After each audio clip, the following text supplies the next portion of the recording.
All right, everyone, welcome back to the Deep Dive, where we take one fascinating topic and really dig in. That's right. And today we're going deep on something pretty exciting, India's space program. Specifically, their big plans for the Satish Dhawan Space Center, or as everyone calls it, SDSC, Yeah, you might have heard the news they're adding a third launch pad. a third launch pad. That's a pretty big deal, right? Oh, it is. It really signals that India is serious about bumping up their space capabilities. Thinking long term, Mm-hmm. aiming for things like human spaceflight, even deeper space exploration missions. Exactly. And this new launch pad is purpose-built for those goals. Yeah.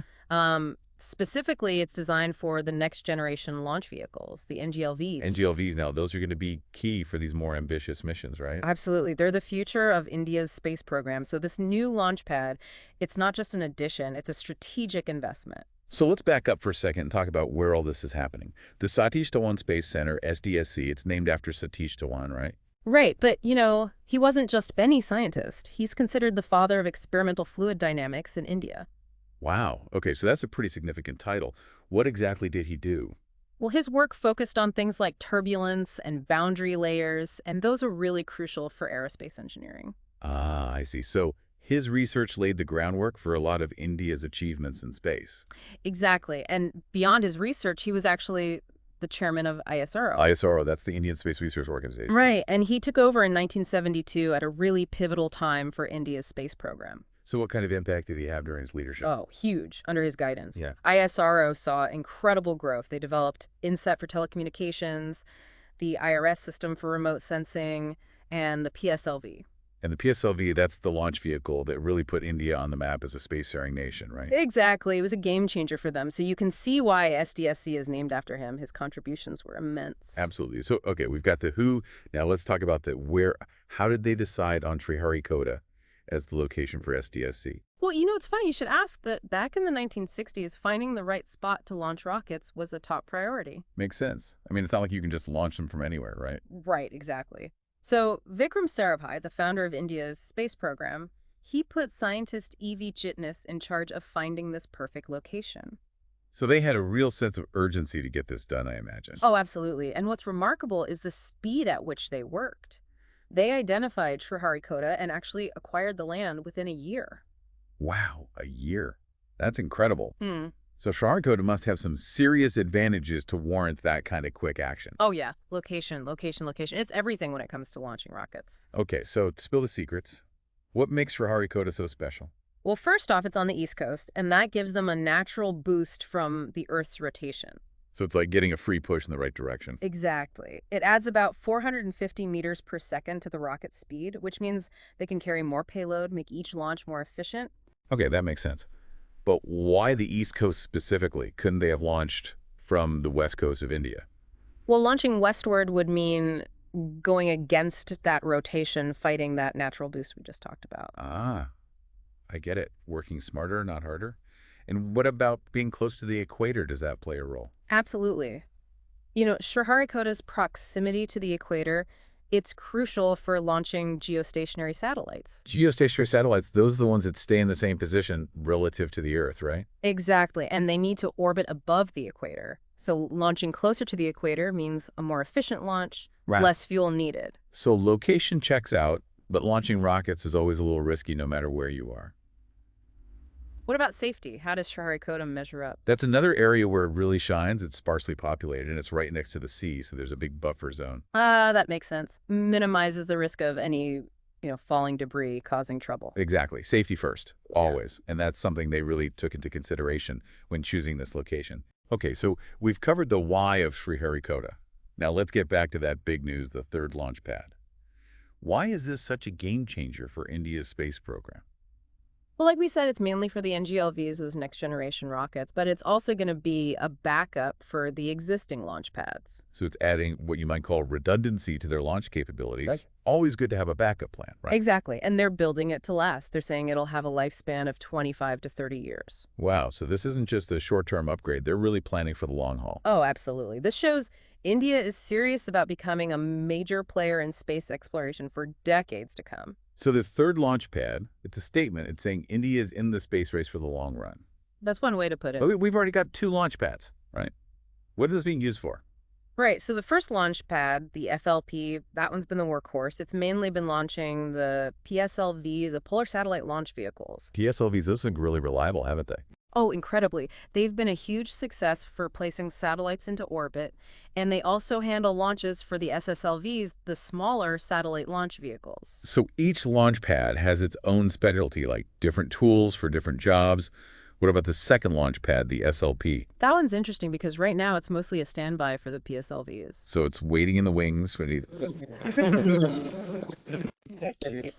It's actually being prepped for something much bigger, human-rated LVM-3 launches. Human-rated, does that mean what I think it means? It does. The SLP is being prepared for India's first human spaceflight missions, the Gaganyaan missions. Wow, this is huge. So with the addition of this third launch pad, India will have dedicated facilities for launching NGLVs, human space flights, routine satellite launches. I mean, it sounds like they're building a space exploration powerhouse. It certainly does, and it shows their commitment to pushing the boundaries of what's possible in space exploration. It's an exciting time to be following India's space program, that's for sure. It's great to talk about all this exciting stuff, all these advancements and ambitions. It really is inspiring. But, it's also important to remember that, with great power comes great responsibility. Right. It's not just about reaching for the stars. It's about doing it responsibly. Exactly, and that applies to space exploration as well. So as India's space program keeps growing, what are some things they need to keep in mind? Well, one big concern is space debris. Every time we launch something, it adds to all that junk orbiting our planet. And that junk can be dangerous, right? I mean, it could collide with other satellites, even future missions. Exactly. So as India increases its launch frequency, they're going to have to think about how to minimize their contribution to the problem. So what can they do about it? Well, there's a lot of research happening right now on sustainable space practices. Like what kind of things? Well, one idea is to design satellites and rockets that can deorbit safely, at the end of their mission. So they don't just become space junk. Right. And another idea is to develop technology to actually capture and remove debris that's already up there. It's like a cosmic cleanup crew. Exactly. We've got to keep our space neighborhood tidy. Okay, that makes sense. But aside from the physical debris, are there other challenges that come with more activity in space? Oh, absolutely. More satellites can lead to radio frequency interference. And that can affect things back here on Earth. Right. It can disrupt communication systems, navigation systems, all sorts of things. So we need to be careful about how we manage all that traffic up there. Absolutely. We can't just launch things willy-nilly. And I imagine all these launches must have some impact on the environment down here, too. Yeah, you're right. Rocket launches do release pollutants, things like greenhouse gases. So it's not exactly a zero-impact activity. No, but, in comparison to other industries, the impact is still relatively small. But that could change as launch frequency increases. Exactly. That's why it's something we need to keep an eye on. So it's all about finding that balance, right? Pushing the boundaries of space exploration, but also protecting our planet. Right. And there are things India can do to make its space program more sustainable. Like what? Well, they could invest in research on more efficient engines, alternative fuels, things that would minimize the environmental impact of launches. So it's not just about the rockets themselves, it's about the technology that powers them. Exactly. And there's a lot of interest these days in things like green propellants, reusable launch vehicles. Reusable rockets now, that would be a game changer. It would. And, it's not just up to India to figure all this out. International cooperation is going to be key. So it's a global effort to make space exploration more sustainable. Exactly. We all need to work together on this. Okay, so we've talked about some of the challenges, but let's switch gears for a minute and talk about the opportunities. How can India's space program benefit its people and its economy? Well, space exploration drives innovation and technological advancement. So the technology we develop for space can be used in other areas. Exactly. It has applications in so many fields. Agriculture, healthcare, telecommunications, even disaster management. So it's not just about sending rockets up, it's about bringing those benefits back down to Earth. Right. And all of that can boost economic growth, create jobs, improve lives. So it's a win-win. Absolutely. Can you give us some specific examples of how this is already happening in India? Sure. The Indian Regional Navigation Satellite System, the IRNSS. I've heard of that. It's basically India's own GPS. So they don't have to rely on other countries for that kind of data. Exactly. It's all about self-reliance. And that data is used in all sorts of applications, transportation, logistics, agriculture, disaster management. So it's really making a difference in people's lives. It is, and another great example is ISRO's work on remote sensing satellites. Remote sensing, those are the ones that take pictures of Earth from space, right? Right, and that data is incredibly valuable. It's used to monitor natural resources, predict weather patterns, assess the impact of disasters. Wow.